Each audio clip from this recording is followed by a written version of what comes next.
Hello everyone, Rimi lifestyle ব্লগে সবাইকে স্বাগত। তোমরা সবাই কেমন আছো? আমি খুব ভালো আছি। আবারও চলে এলাম একটা নতুন ভিডিও নিয়ে। তো আমরা বান্ধবীরা মিলে চলে এসেছি পিকনিক করতে।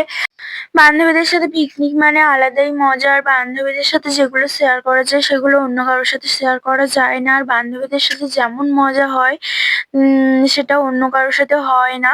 তো আমরা আগে থেকে উনুন টুনুন খুলে রেখেছিলাম আর আমাদের বাজার করা কমপ্লিট। এদিকে কাটাকুটি চলছে আর আমাদের ওদিকে আরেকটা বান্ধবী উঠে গেছে জ্বালানি জোগাড় করতে গাছের মাথায়।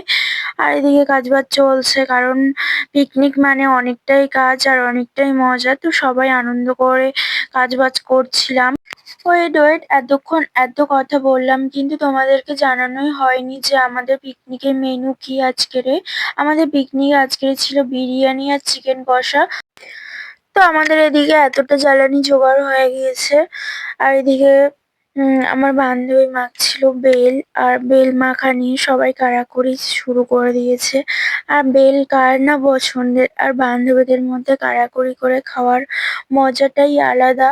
তো এদিকে হাঁড়ি বসে গিয়েছে, বিরিয়ানি ভাত হচ্ছে এই যে। আর এতটা ধোঁয়া হচ্ছিল ওখানে দাঁড়ানোই যাচ্ছিল না, কারণ জায়গাটা ছিল পুরো ফাঁকা মাঠ, তাই জন্য অতটা হাওয়া হচ্ছিল আর ধোঁয়া হচ্ছিল। আমাদের বিরিয়ানির ভাত কমপ্লিট হয়ে গেছে, তারপরে আমরা বসিয়ে দিয়েছিলাম কড়া। আর আমার ক্যামেরাটা যেহেতু আমার বান্ধবী ধরে দিচ্ছিল, তাই জন্য বলছিল একটু হাই করে দে। আর পাশে আরেকটা বান্ধবী ছিল, ও বলছিল যে আমিও তো হেল্পারি করছি, আমাকে কেন নিচ্ছিস না ক্যামেরায়।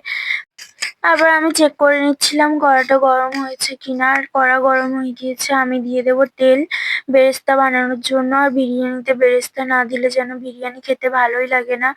ফাইনালি আমাদের বেরেস্তা ভাজা হয়ে গেছে আর এদিকে বসে গেছিল চিকেনটা ভালো করে কষিয়ে নিচ্ছিল। তো চিকেন কষানো হয়ে গেছে, আমি ভালো করে ভাতটাকে সাজিয়ে নিচ্ছিলাম দমে দেওয়ার জন্য।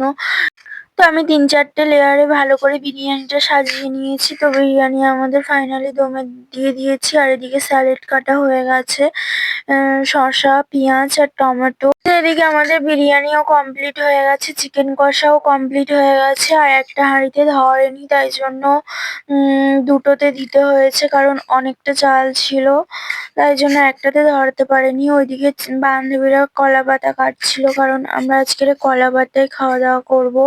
সবসময় তো বাড়িতে থালাতেই খাওয়া হয়, তাই জন্য আজকের কলা পাতায় খাওয়া দাওয়া করবো। আর এদিকে বান্ধবী বলছিল সেন্ট শুকেই নাকি তার খিদে লেগে গেছে, তাই জন্য তাড়াহুড়ো করে খাওয়ার জন্য রেডি হচ্ছিল।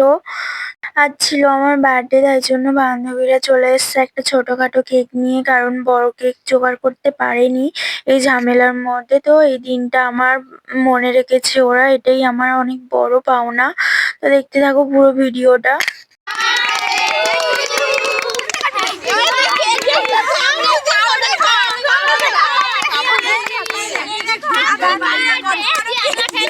থ্যাংক ইউ রে তোদের সবাইকে, আমাকে এতটা স্পেশাল ফিল করানোর জন্য। তোরা না থাকলে হয়তো এরকম স্পেশাল দিন হতো না আমার কাছে এই দিনটা।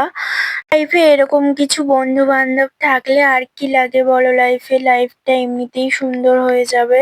তো এইদিকে আমি সবাইকে কেকটা একটু করে খাইয়ে দিচ্ছিলাম।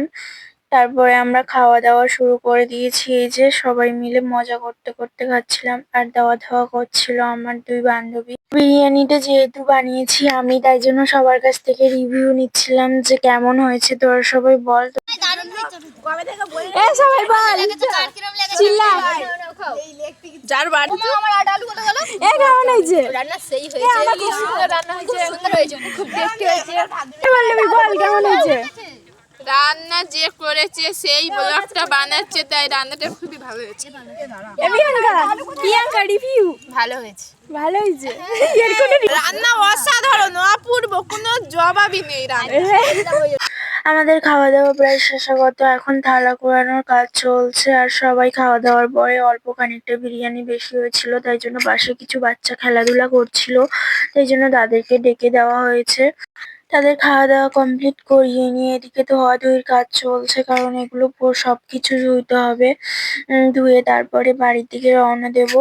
তো ভিডিওটা এই পর্যন্ত। ভিডিওটা যদি তোমাদের ভালো লেগে থাকে লাইক কমেন্ট শেয়ার করে দিও, আর চ্যানেলটিকে সাবস্ক্রাইব করে দিও। আর ভিডিওটা কেমন হয়েছে একটু কমেন্টে জানিয়ে যেও।